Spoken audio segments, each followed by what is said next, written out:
Mídia, produção de armas dos Estados Unidos para combater China encontra revés por depender de peças chinesas. As startups de defesa dos Estados Unidos que desenvolvem armas para combater a China enfrentam dificuldades, pois dependem de peças de reposição chinesas, informou a mídia dos Estados Unidos na segunda-feira, 30 de novembro de 2024.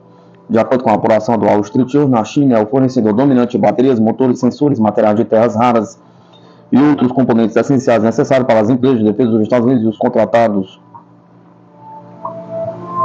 os contratados estão preocupados com essa dependência, pois representam um risco à segurança nacional. Ao mesmo tempo, as startups de tecnologia de defesa enfrentam desafios para construir 100 peças acessíveis e prontamente disponíveis. As empresas, por sua vez, enfatizaram que romper com a China é necessário para salvar seus negócios, embora seja custoso e possa colocá-los em uma posição difícil, diz a matéria.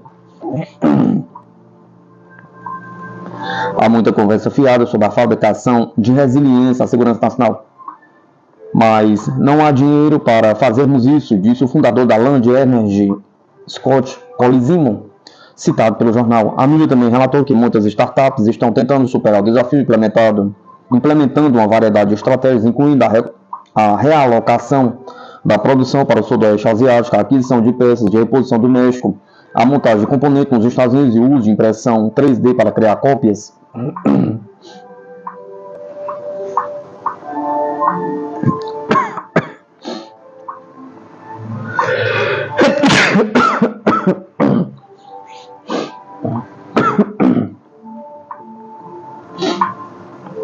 Líbia está estudando a adesão ao BRICS para expandir laços com países emergentes, disse Benghazi.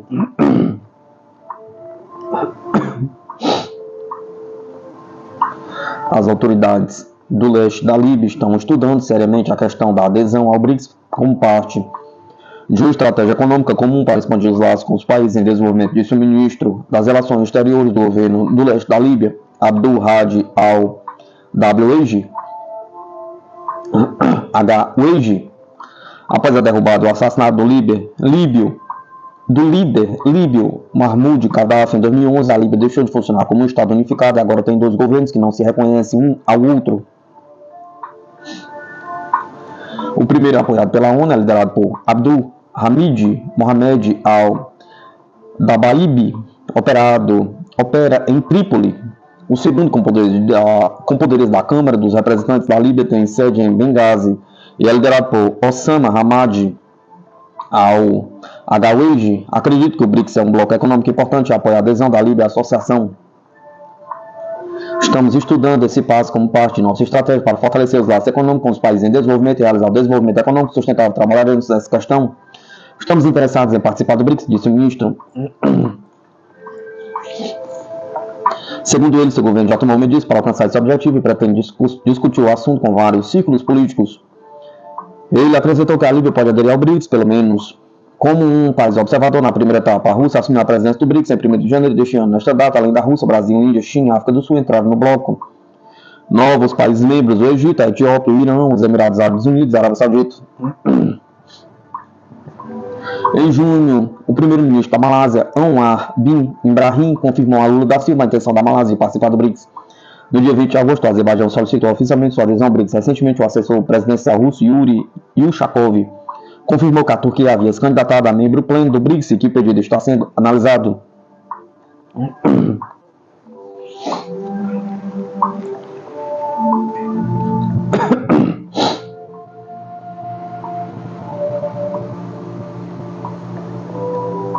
Com 2.000 soldados, o Estado brasileiro virou o grande fronte de ação do Exército Brasileiro.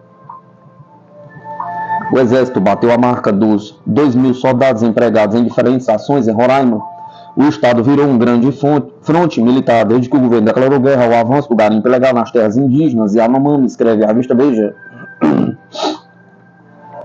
Ao mesmo tempo, o Exército Brasileiro reforçou a fronteira na região desde que o presidente da Venezuela, Nicolás Maduro, começou movimentações em torno de Esequibo, na fronteira com a Guiana. Soldados brasileiros foram enviados, uma vez que a única passagem terrestre entre os dois países passa pelo Brasil. A força também atua na Operação Acolhida, que auxilia venezuelanos que querem sair do país. Em fevereiro, mais de 2 dezenas de carros blindados chegaram a Manaus por transporte fluvial e com alguns partiram por estrada para Boa Vista. Os reforços de veículos blindados incluem 6 Cascavel, carro blindado brasileiro de 6 rodas com canhão de 37 mm, 8 Guarani, veículos de transporte pessoal 6x6 e 14 Guaicuro, um carro blindado leve multitarefa com tração nas 4 rodas, disse a força conforme noticiado.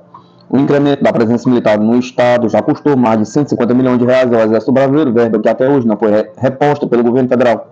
De acordo com a mídia, desde o dia 6 de dezembro de 2013, o Exército Brasileiro executa a Operação Roraima, uma das maiores ações de prontidão operacional e logística de sua história recente.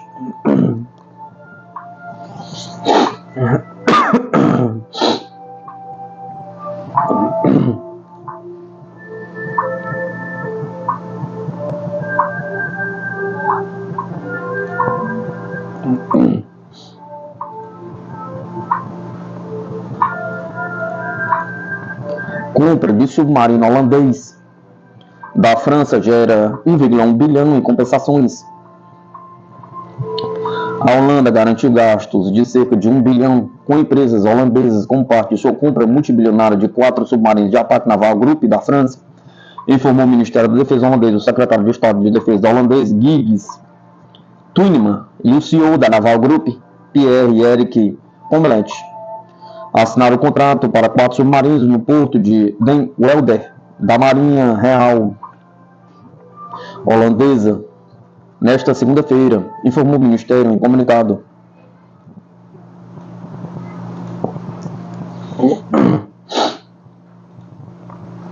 Isso segue um memorando de entendimento entre os governos holandês e francês sobre compartilhamento de conhecimento e direitos do usuário, e um acordo de cooperação industrial que prevê cerca de 1 bilhão em gastos com empresas holandesas, bem como o envolvimento contínuo de institutos de pesquisa holandeses. O Naval Group é 62% detido pelo governo francês, com a empresa de defesa francesa Thales detendo 35% do construtor naval. Em março, a Holanda divulgou um orçamento de 5,65 bilhões para substituir seus antigos submarinos da classe Aarhus, incluindo um delta para operar os futuros navios ao longo de sua vida útil de 30 anos, bem como uma reserva de risco de projeto. O Naval Group está pronto para entregar os 2 primeiros dos 4 submarinos até 2034.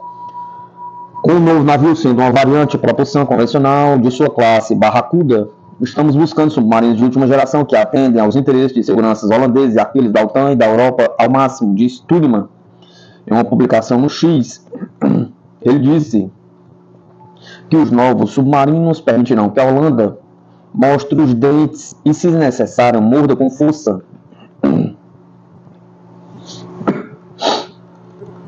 O envolvimento holandês nos novos submarinos incluirá sistemas hidráulicos, sistemas de ar-condicionado, revestimento acústico, dispositivos de detecção sonar, estruturas compostas, equipamentos de produção de água, de acordo com o Tuinman.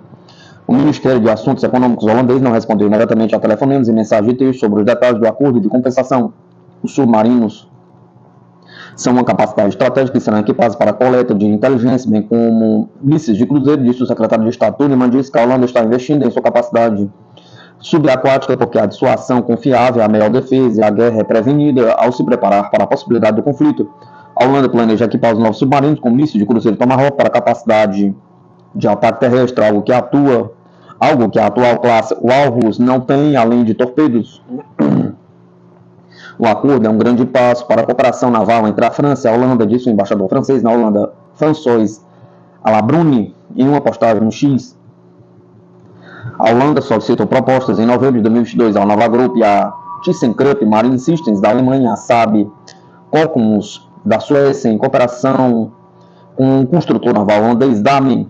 A França opera uma versão movida a energia nuclear da classe Barracuda e em 2020 o país estimou o custo do programa para construir e operar 6 submarinos da classe em 10,4 bilhões ante 8,6 bilhões em 2010.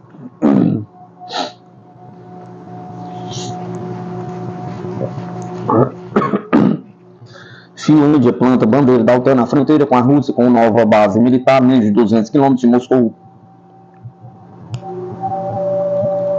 A Finlândia decidiu dar um recado direto para a Rússia a menos de 200 km da fronteira. O país anunciou a instalação de uma base da OTAN. Segundo o Ministério da Defesa finlandês, a ideia, claro, mostrar que a adesão à aliança não foi apenas simbólica. O anúncio foi feito nesta sexta-feira, 27 de novembro de 2004, repercutido pelo jornal La Nation. A cidade de Mikkeli, uma das mais próximas da extensa fronteira de 1.340 km que separa os dois países, será o endereço da nova instalação. O Ministro da Defesa, Antti Häkkänen, não mediu palavras. A Finlândia está enviando a mensagem à Rússia de que somos um membro pleno de pleno direito da OTAN e que a aliança tem um papel muito forte na defesa do nosso país. A adesão da Finlândia à OTAN foi oficializada no ano passado, logo após a invasão russa da Ucrânia, rompendo décadas de neutralidade militar. Benetton, um país nórdico, se coloca de forma mais firme no cenário internacional, especialmente com a proximidade geográfica e o histórico conturbado com Moscou. A escolha de Mikkeli, onde já funciona o comando militar finlandês, não foi à toa. A estratégia é aproveitar a estrutura existente e garantir a melhor sinergia possível entre a defesa nacional e a OTAN. Quem explica é o próprio Häkkänen, destacando que a nova base será um ponto de comando tanto para as forças finlandesas quanto para a Aliança Atlântica. Por fim, vale destacar, a base será operada por uma equipe multinacional com representantes de diversos países da OTAN, reforçando a importância estratégica da Finlândia no flanco norte da aliança. O movimento, claro, não passa despercebido e acirra ainda mais as tensões na Europa Oriental, em resposta direta à crescente agressividade russa na região.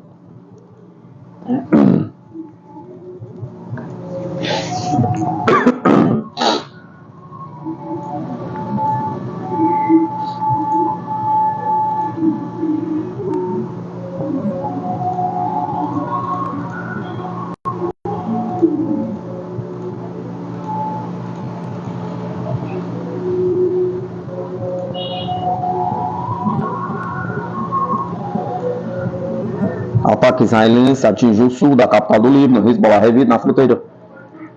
Aeronaves da Força Aérea Israelense atacaram vários alvos no subúrbio ao sul de Beirute, informou um correspondente da Sputnik.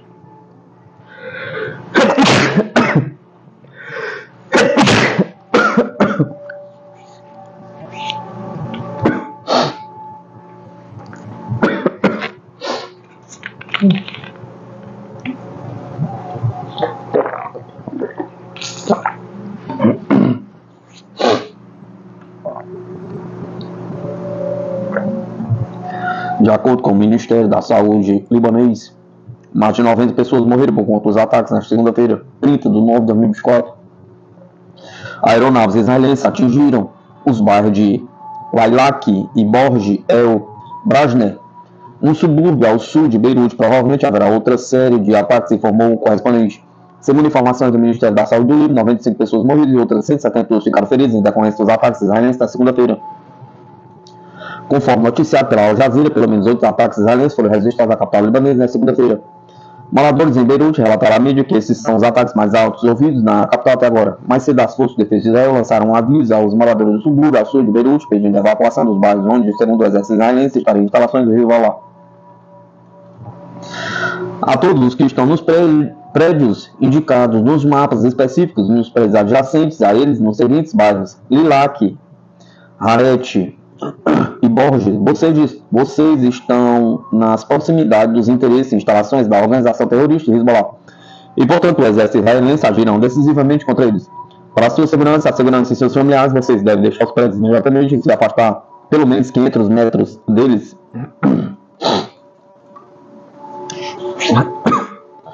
Também na segunda-feira, o Hezbollah informou em comunicado que atacou tropas israelenses em uma área de florestas na região fronteiriça. Combatentes da resistência islâmica atacaram um grupo de tropas israelenses que se moviam em um cinturão de floresta em frente aos assentamentos de Adaissit e Kafarkela, disse o comunicado publicado pelo movimento libanês. As tensões entre Israel e Hezbollah escalaram após a impulsão do Hamas para fora do enclave palestino da faixa de Gaza. Em 7 de outubro, o movimento xiita declarou solidariedade aos palestinos e começou a disparar mísseis em apoio ao movimento sunita de Gaza. Recentemente, as ações de ambos os lados têm vindo aumentando ainda mais. Israel eliminou dezenas de funcionários do alto escalão do Hezbollah, incluindo seu líder Hassan Nasrallah, nos últimos 2 meses, e há receio de que o conflito possa transformar-se numa guerra aberta ou mesmo regional.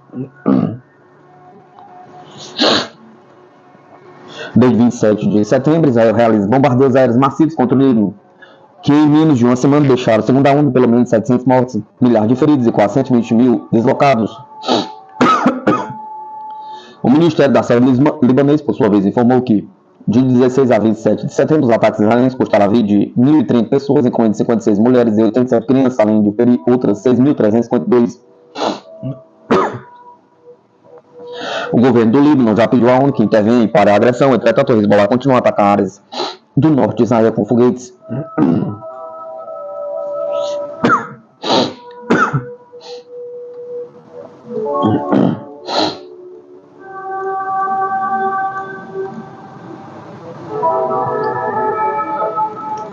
Exército australiano busca veículos leves para suas ambições litorâneas.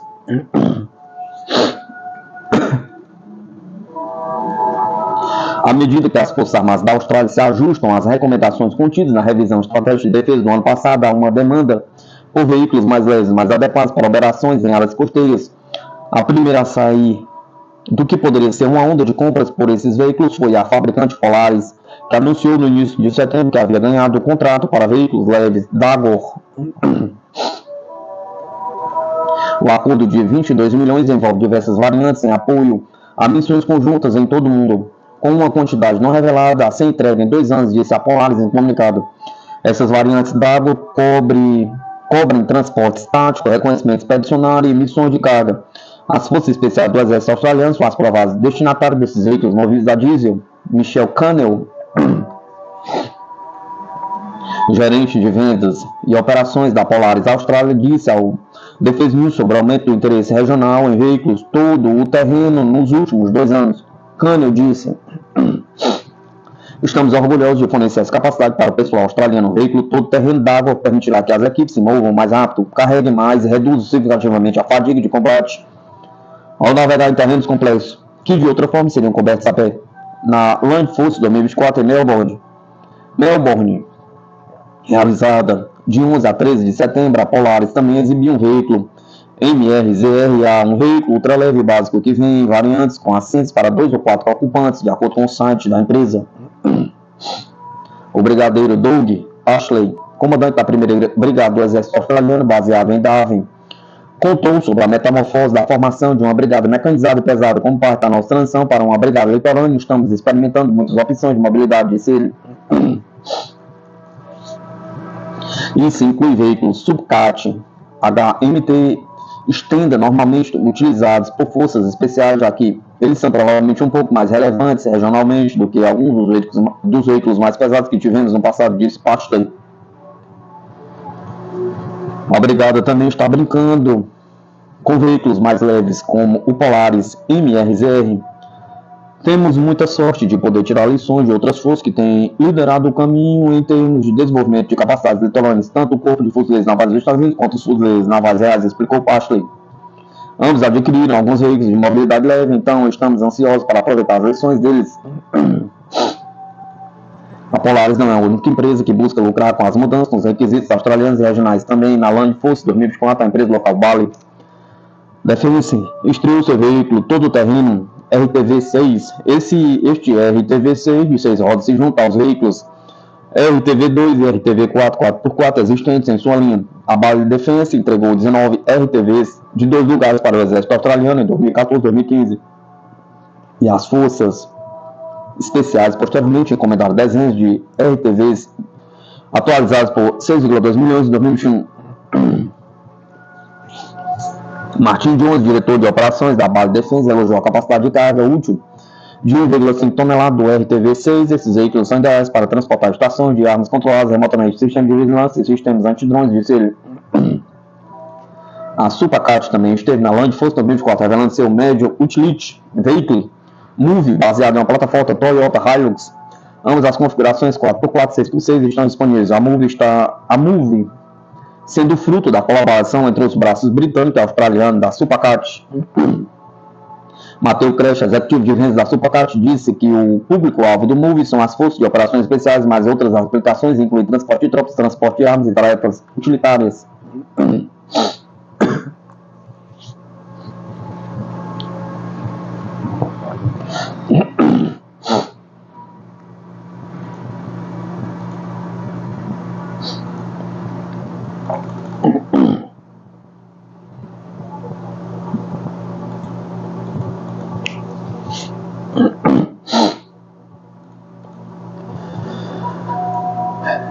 China deixa o mundo em alerta. Gigante asiático mira fundo do oceano para extrair trilhões de toneladas de cobre, níquel, cobalto, manganês para tornar o mundo refém da sua supremacia em minerais críticos e operações militares. A China está prestes a dominar uma nova fronteira, a mineração no fundo do oceano. A busca pelos chamados minerais críticos, como níquel, cobre, cobalto, manganês, é uma necessidade crescente para sustentar a transição global para uma economia mais limpa. Esses minerais essenciais para painéis solares e baterias são encontrados em abundância nos oceanos. No entanto, essa prática ainda está cercada de incertezas. A Autoridade Internacional dos Fundos Marinhos, ISA, um órgão da ONU, está no centro desse debate, decidindo como regulamentar a mineração nas profundezas oceânicas. De um lado, grupos ambientais pedem uma proibição total, temendo os danos irreversíveis ao ecossistema marinho. De outro, apoiadores veem a mineração como essencial para atender a demanda crescente por esses minerais críticos. A demanda por esses minerais pode mais do que dobrar até 2040. E quem está na vanguarda desse movimento? Pergunta. A China. Atualmente, o país é o maior fabricante de painéis solares, carros elétricos e baterias, todos dependentes desse recurso. Além disso, a indústria de energia limpa da China representou 40% do crescimento do PIB do país no último ano. Isso coloca o gigante asiático em uma posição delicada. Embora fabrique esses produtos em massa, a China depende fortemente da importação dos minerais necessários. Para sustentar esse crescimento, Pequim precisa garantir o fornecimento desses minerais. Hoje, o manganês é importado da África do Sul, Gabão e Austrália, enquanto a maior parte do cobalto vem da República Democrática do Congo. O níquel, por sua vez, é proveniente principalmente das Filipinas e Indonésia. A dependência de fornecedores externos preocupa os líderes chineses que temem interrupções no fornecimento devido a instabilidades políticas ou pressões internacionais. Em resposta, a China está se movimentando para assegurar seu próprio suprimento. A mineração em águas profundas oferece uma solução atraente. Essa prática poderia garantir o acesso a esses minerais fora da soberania de outros países em águas internacionais. Em 2016, Xi Jinping, presidente chinês, deixou claro que o país deve explorar os tesouros escondidos do oceano. Por isso, a China vem construindo influência na ISA, que regulamenta a exploração do fundo do mar em águas internacionais. Não por acaso, a China é o maior financiador da ISA, contribuindo mais do que qualquer outro país. Além disso, em 2020, Pequim doou uma instalação de treinamento ao órgão na cidade portuária de Qingdao, no leste da China. Essa influência não se restringe ao financiamento. Em reuniões da ISA, países como a China têm pressionado para criar um regime de mineração permissivo, resistindo às tentativas de impor moratórias na mineração em águas profundas. Com isso, a China busca assegurar que suas operações possam ocorrer sem interferências externas, consolidando sua posição de liderança na extração de minerais críticos. Atualmente, a ISA já emitiu 31 licenças para exploração de minerais em preparação para operações comerciais. Dessas 5 estão nas mãos de mineradoras chinesas como a China Ocean Mineral RD Association, a China Minmetals e a Beijing Pioneer High-Tech Development. Essas empresas estão ansiosas para iniciar as operações e assegurar o futuro energético da China. 3 dessas licenças cobrem áreas do fundo do mar da zona Clarion Clipperton, uma vasta região do leste do Oceano Pacífico, rica em minerais críticos. Empresas como a China Minmetals têm ambições que vão além do lucro. A gigante estatal possui uma licença de exploração que cobre uma área de 7,3 milhões de hectares do fundo do mar, maior que o Sri Lanka. Em março, o presidente da empresa prometeu garantir os suprimentos necessários para rejuvenescer a nação chinesa. Essa visão ambiciosa mostra que a China está determinada a expandir suas operações até que se torne substituível nas cadeias globais de suprimento. A tecnologia para a mineração em águas profundas é complexa e exige inovações contínuas. No entanto, a China está avançando rapidamente. Em julho, uma equipe da Universidade de Jiaotong, de Xangai, realizou um teste bem sucedido, enviando um robô a profundidades abaixo de 4.000 metros para coletar 200 kg de material. Esse robô foi construído majoritariamente com componentes fabricados na China, um feito que a mídia estatal descreve como a quebra de monopólios internacionais.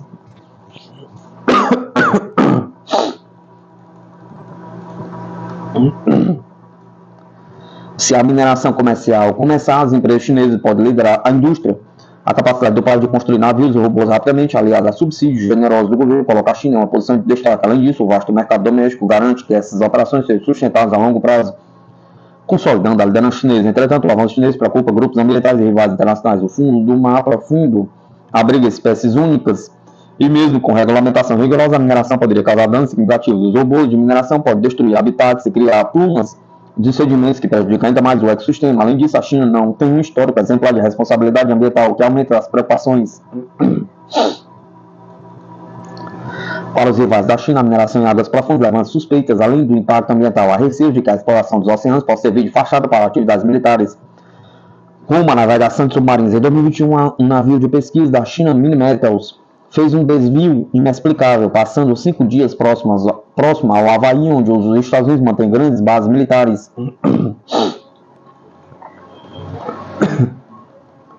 O controle das cadeias de suprimento de minerais críticos também é uma preocupação central para o Ocidente. A China já possui uma vantagem considerável nesse campo, e a mineração em águas profundas pode consolidar ainda mais essa liderança. Enquanto isso, os Estados Unidos, que não ratificaram a Convenção das Nações Unidas sobre o Direito do Mar, UNCLOS, estão excluídos das discussões da ISA. Em março, os funcionários americanos apelaram ao Senado para ratificar o tratado, alertando que a ausência dos Estados Unidos abriu espaço para que a China domine a indústria.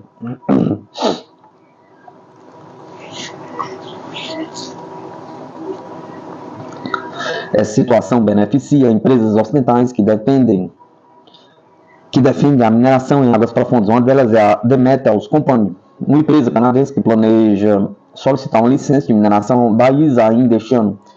Seu fundador, Gerard Barron, observa que a percepção de que a China pode dominar essa indústria é um forte motivador para a aprovação de novas licenças no Ocidente.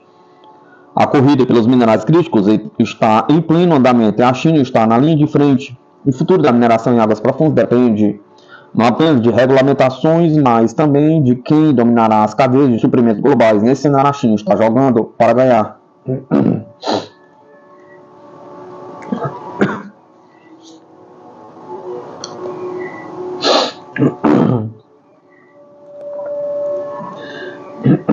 Força Aérea concede a Lockheed Martin contrato de mísseis plurianual de 3,2 bilhões.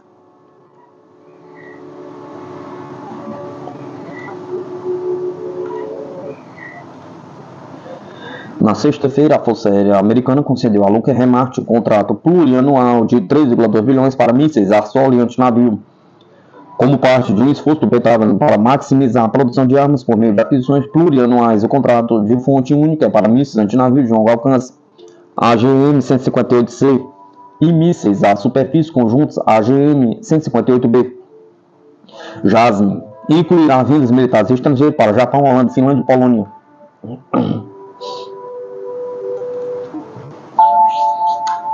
O Pentágono propôs em 2023 usar autoridades de aquisição multianuais, que geralmente são usadas para comprar navios ou aeronaves, para comprar munições, o que ele esperava que permitisse à indústria expandir sua capacidade de produção. A autoridade de defesa disseram na época que isso tinha a intenção de deter a China e fortalecer a base industrial de defesa dos Estados Unidos, mas armar a Ucrânia contra a sua invasão pela Rússia também taxou os estoques de armas dos Estados Unidos. O plano inclui uma estratégia chamada Programa Piloto de Aquisição de Lotes Grandes. Esse contrato permitirá que a Lockheed Martin aumente o número de JASMs e LARSMs que pode produzir a cada ano, disse a Lockheed em uma declaração. Aquisições plurianuais de sistemas de munições críticos como JASMs e LARMs são uma medida antifragilidade essencial para aumentar a resiliência da indústria e garantir que as operações possam ser aceleradas mais rapidamente no futuro, disse a Lockheed Martin. A Lockheed Martin construirá os mísseis em Orlando, Flórida. Espera-se que conclua o trabalho até o final de julho de 2032. A Força Aérea Americana está fornecendo 1,5 bilhão em fundos de aquisição de mísseis e 2 milhões em fundos de operações e manutenção no momento da concessão. E a Marinha está fornecendo 176 milhões em seus próprios fundos de aquisição de armas. O Pentágono também está comprometendo outros 752 milhões de fundos do FMS para o contrato. O JASM é um míssil de cruzeiro projetado para permitir que aeronaves atinjam alvos terrestres enquanto mantém uma distância segura das defesas aéreas inimigas ou outras aeronaves hostis. O LARMs, baseado no design do JASM, tem como objetivo penetrar alvos de defesa aérea inimiga para derrubar navios a uma distância segura.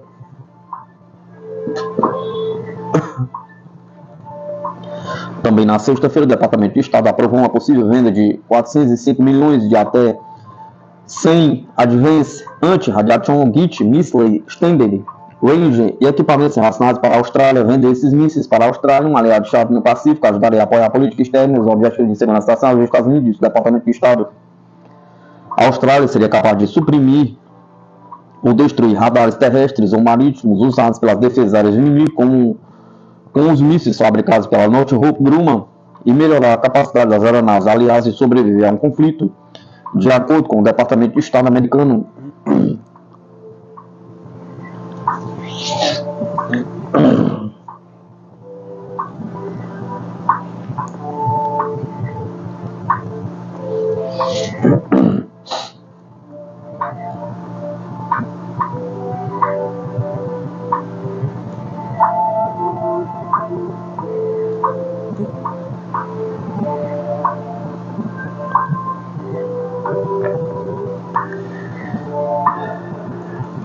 o Brasil e os Estados Unidos articulam parceria para a transição energética a partir de reservas brasileiras. O solo brasileiro tem tudo o que é preciso para a transição energética, visto que possui reserva de todos os chamados minerais críticos essenciais para a produção de baterias para carros elétricos, turbinas eólicas e painéis solares. Por sua vez, os Estados Unidos querem liderar a transição e estão procurando por fornecedores confiáveis, visto que a China é um dos maiores produtores dos minerais, mas se encontra em meio a uma guerra comercial com Washington. De acordo com o jornal Globo, fatores políticos, econômicos e estratégicos colocam o Brasil em um espaço confortável na mesa de negociações na cadeia mundial de suprimentos de minerais críticos. Além dos Estados Unidos, o Serviço Geológico do Brasil já foi procurado por pares da China, Alemanha, Reino Unido, Austrália e Canadá, entre outros. Temos condições de oferecer todos os minerais críticos que o mundo precisa, sem exceção. Temos pelo menos um depósito de cada um desses minerais, disse Valdir Silveira, diretor de Geologia e Recursos Minerais da SGB. Serviço Geológico Brasileiro. O fato de ter geração de energia elétrica majoritariamente de fontes renováveis reforça a pretensão do Brasil de ser mais do que um fornecedor de matéria-prima e talvez mais do que isso, um processador dessas matérias-primas e fabricante de bens. Mas para que tal indústria se aqueça, necessários muitos investimentos.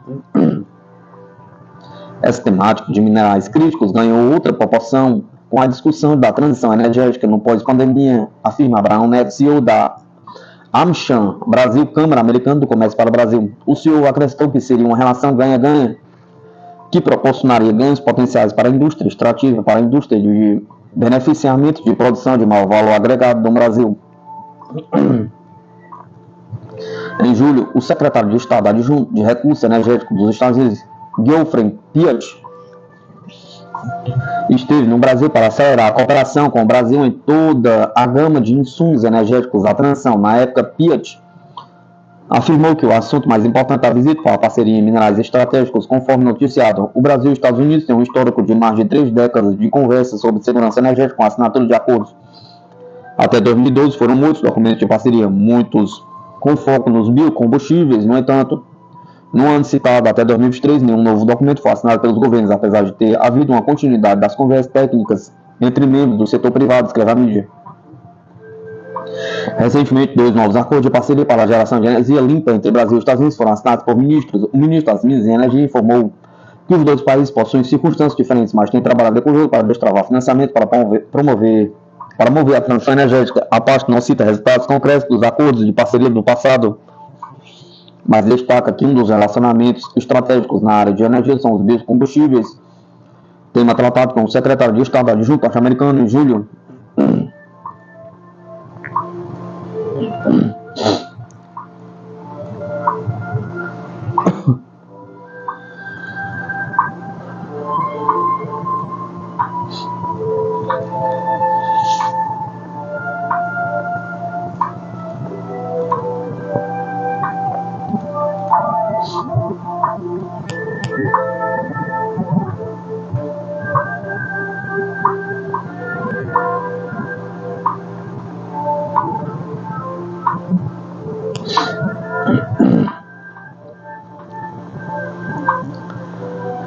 Fuzileiros navais americanos receberão um novo sistema para eliminar enxames de drones no céu.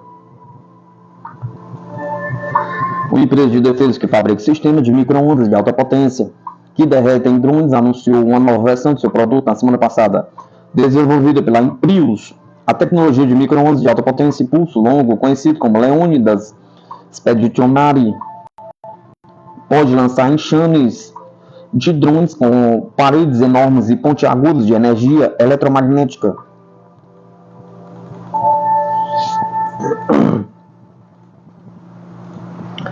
A Epirus já entregou o sistema de micro-ondas de alta potência ao exército americano como parte de um contrato de 66 milhões no ano passado.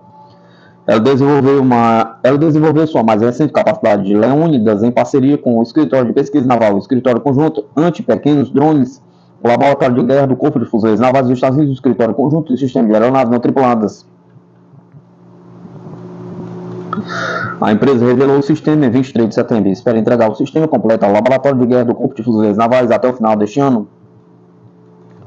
Até agora, há 4 interações do sistema Leônidas, incluindo a mais nova, que é formalmente conhecida como Expeditionary Direct Energy Counter SEAWARM, ou XDEX.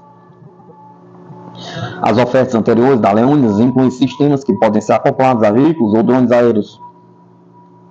Leônidas XDEX é outro sistema de entrada do lado menor, capaz de derrotar enxames com um perfil transportável que é altamente móvel e fornece uma baixa assinatura física, de acordo com Adrian Wargo-Fishik, porta-voz da Epirus.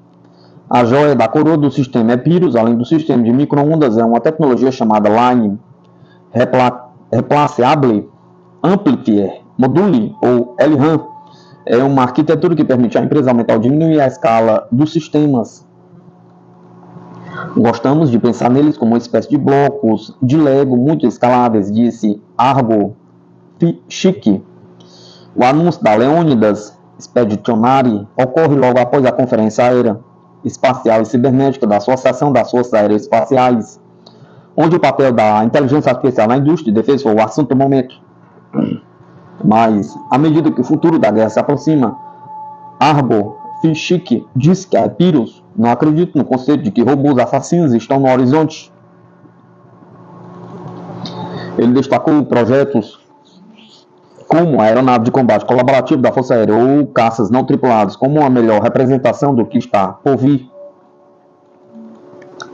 Meio homem, meio inteligência artificial. É o cenário de defesa que a empresa imaginou sistemas tripulados coexistindo harmoniosamente com sistemas não tripulados. Nosso CEO Andy Lowery gosta de chamar isso de guerra de centauros, disse Argo Fishik. Enquanto alguns no setor criticam o Departamento de Defesa por não adotar tecnologia de inteligência artificial e aprendizado de máquina existentes e emergentes com rapidez suficiente, a Epirus está mais otimista. Um dos principais desafios envolve preencher a lacuna entre pesquisa, desenvolvimento e produção em massa, disse Argo Fishik. Embora a empresa tenha começado com o objetivo explícito de fornecer sistemas de micro-ondas de alta potência para missões antidrones, ela está expandindo o desenvolvimento dos mesmos sistemas com um sistema antidrone para todo e qualquer eletrônico. Em abril, o Epirus demonstrou sua capacidade de efetivamente destruir certos motores de embarcações no mar durante um evento da Marinha. Estamos chegando às margens de uma nova praia de aplicações marítimas, disse Argo Fishik.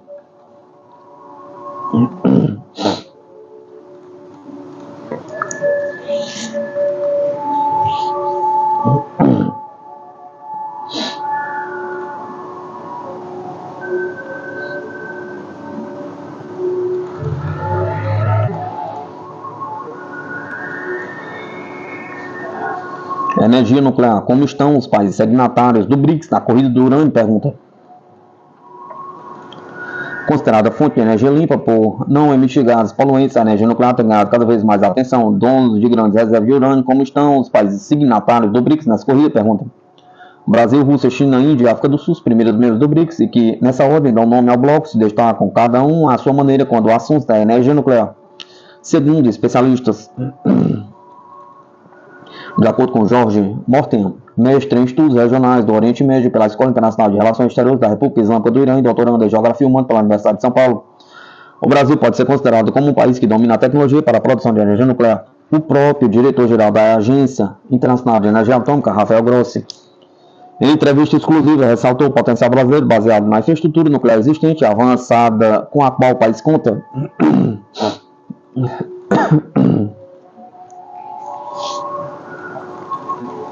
O Brasil atualmente, com as usinas Angra 1 e Angra 2, além de pequenos reatores em São Paulo, Minas Gerais e Rio de Janeiro, alocados com finalidade de pesquisa e treinamento. A China, por sua vez, é quem mais constrói reatores nucleares para a produção de energia no mundo, como conta Thales Campagnani, engenheiro mecatrônico e mestrando em ciências e técnicas nucleares da Universidade Federal de Minas Gerais. A China está construindo reator nuclear numa velocidade muito grande. A China constrói reatores tradicionais, constrói reatores projetados por outras pessoas. Ela projeta seus próprios reatores, ela constrói reator rápido, constrói reator térmico, ela está fazendo pesquisa em reatores atório, resume. Apesar da potência apresentada pela China, Morten coloca a Rússia e a Índia no mesmo patamar dos chineses em relação ao domínio para a produção de energia atômica. O nível de desenvolvimento é tão alto que, conforme relembra o pesquisador, os três países já realizaram testes com armamentos nucleares e obtiveram sucesso. A África do Sul também é um país rico em urânio. Segundo a Associação Nuclear Mundial, o país está entre os 9 principais donos de jazida de urânio no mundo. Morten conta que há inclusive suspeitas de que os sul-africanos testaram a detonação de uma bomba nuclear durante a década de 1980. São suposições, enfatiza. Com a entrada de novos membros para o BRICS, concretizada neste ano, o bloco recebeu o Egito, Etiópia, Arábia Saudita, Emirados Árabes Unidos e o Irã. Este último enfrenta preocupações por parte da Agência Internacional de Energia Atômica, que tem urânio enriquecido no centro das tensões com os Estados Unidos. Campagnani explica que existem dois tipos de urânio 235 e urânio 238. O primeiro é considerado físsil, ou seja, pode sustentar uma reação em cadeia de fissão nuclear. Portanto, este é o favorito por fissionar com nêutrons de qualquer quantidade de energia. Entretanto, conforme lembra o pesquisador, a cada 1000 átomos de urânio, 7 são 235, que é o favorito. O urânio 238 é existente em maior quantidade na natureza, além de necessidade de nêutrons com maiores quantidades de energia para fissionar, ele produz plutônio. Nesse sentido, para produzir energia nuclear, sem necessariamente produzir plutônio, os cientistas aumentam a quantidade de urânio 235, o que é chamado de enriquecimento. Enriquecimento isotópico, ou seja, a gente está aumentando a quantidade daquele isotopo, o isotopo urânio 235. O analista comenta que há vários processos de enriquecimento, como a laser ou a difusão gasosa, mas o favorito, que tem um gasto menor de energia para fazer o processamento, é o enriquecimento por centrifugação. Nesse exercício, ele conta que é preciso minerar o urânio e fazer vários processos químicos até chegar ao hexafluoreto de urânio, que é o urânio misturado com flúor. Ele vai ficar gasoso e então passa ele na centrífuga. Explica, contando uma parte do processo. A passagem na centrífuga é feita por repetidas vezes. O pesquisador afirma que é gasto muito urânio para poder obter uma pequena quantidade. O urânio enriquecido, o urânio 235, é justamente aquele que tem capacidade explosiva. Para você conseguir fazer um explosivo nuclear, você precisa de muito urânio 235. Para você produzir uma energia, para você fazer uma usina nuclear, para você produzir energia com urânio, você não precisa de tanto enriquecimento. Explica Campagnani. O novo presidente do Irã, Masoud Pezeshkian, foi eleito neste ano sob a promessa de retomar diálogo e acordo nuclear com o Ocidente. Em 2018, o então presidente dos Estados Unidos, Donald Trump, anunciou a decisão de abandonar o acordo nuclear firmado com o Irã, retomando as sanções contra o país. Pezeshkian afirmou, além da perspectiva de retomar o diálogo, que o Irã fora forçado a enriquecer o urânio devido à saída dos Estados Unidos do acordo nuclear. Morten analisa que apontar para a ausência de escolha soa reducionista do ponto de vista diplomático, que os Estados Unidos têm seus interesses estratégicos. Por outro lado, não se pode afirmar que o Irã está enriquecendo urânio para fins bélicos. Na prática, até agora, não houve prova de que o Irã conseguiu um domínio pleno da tecnologia nuclear que aponte que o país esteja pronto para testar um armamento. O especialista encara esse grande desenvolvimento nuclear no âmbito do enriquecimento do urânio como uma grande barganha que o Irã tem diante do atual cenário geopolítico. Se eles concluem o desenvolvimento dessa bomba e testam com sucesso, eles fecham qualquer tipo de porta para negociações financeiras que estão por trás dessa ferramenta de barganha, que é o Programa de Desenvolvimento Nuclear Iraniano, ou seja, a ameaça iraniana de poder desenvolver, de mostrar ao mundo que eles têm capacidade de rapidamente escalar o desenvolvimento de uma arma nuclear faz com que o mundo pare para escutá-los, avalia. O pesquisador que esteve no Irã entre 2009 e 2012 atesta, a partir de suas vivências no país do Oriente Médio, e acompanhar o setor, que o Irã não desenvolveu a arma, mas já conseguiu um nível de desenvolvimento tecnológico que lhe capacita para a produção dessa arma.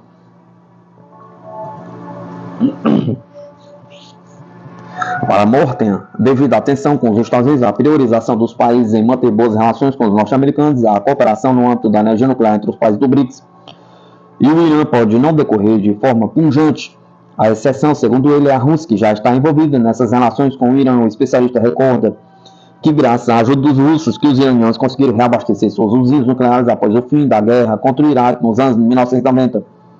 Para os Estados Unidos e a União Europeia, principais opositores do programa de desenvolvimento nuclear iraniano, o envolvimento de outros novos membros poderia convalidar qualquer desenvolvimento nuclear iraniano que possa levantar suspeitas com relação aos seus objetivos não pacíficos. Digamos assim, comprometeria outros países que não querem se envolver em conflitos de qualquer natureza. Infelizmente, o programa nuclear iraniano arrastaria esses outros membros nessa direção, caso houvesse publicamente uma declaração de apoio, finaliza Morten.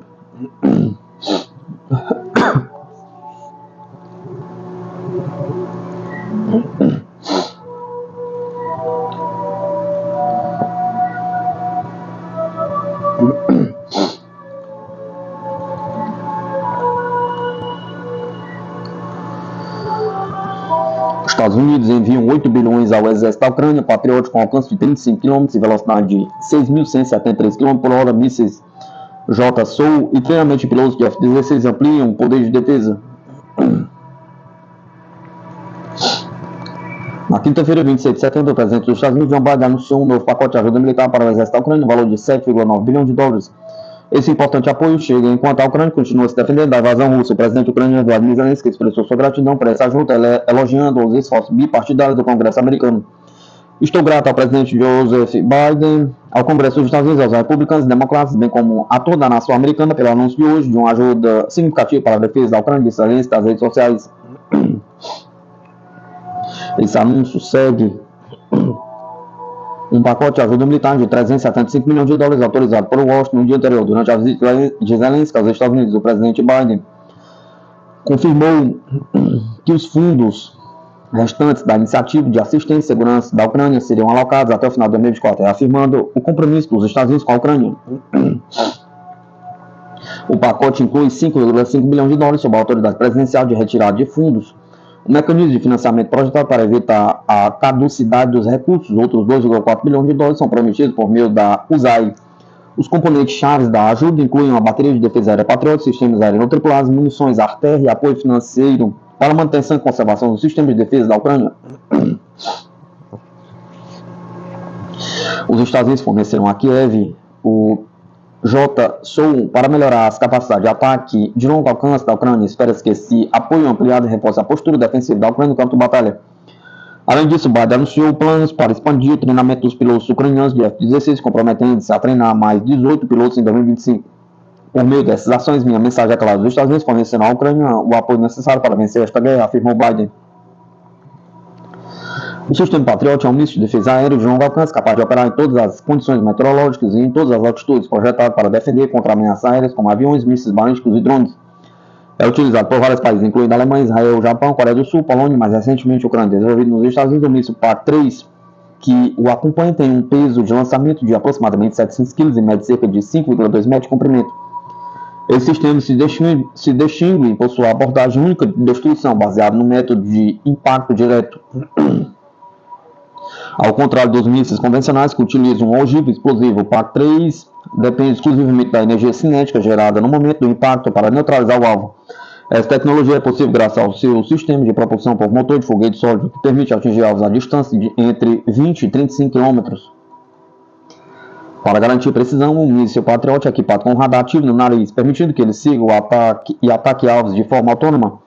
Esse sistema de guiamento é complementado por atualizações em voo fornecido por um radar terrestre, o AN MPK-65, bem como o sistema de navegação inercial integrado no míssil. Graças a essa tecnologia, o míssil Patriot atinge uma velocidade máxima impressionante de Mach 5, ou cerca de 6.173 km por hora.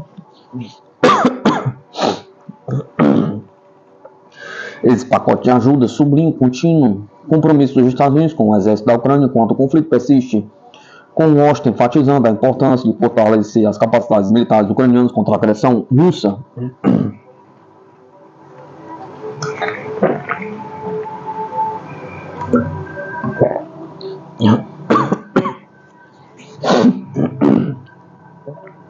Essa ajuda também chega em meio às próximas eleições americanas, que podem impactar significativamente o futuro da assistência, tornando o momento especialmente oportuno.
Esses submarinos podem mudar o rumo da guerra ou até do mundo com apenas o apertar de um botão. Com isso, os pilares das forças da marinha de diferentes países,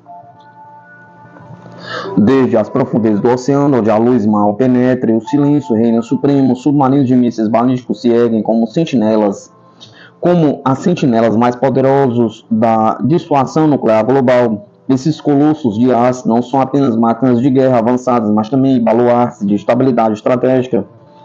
Em um mundo onde o equilíbrio de poder é frágil e vital, ao longo de décadas, as principais potências militares desenvolveram submarinos capazes de lançar ataques nucleares devastadores de qualquer lugar do oceano, tornando-os uma peça-chave dentro da tríade de suas respectivas nações. Nesse artigo exploraremos em profundidade 5 dos submarinos de mísseis balísticos mais influentes e avançados já construídos, desde o monumental classe Taifa da extinta União Soviética até a próxima geração de submarinos da classe Columbia, que serão um pilar da dissuasão nuclear dos Estados Unidos.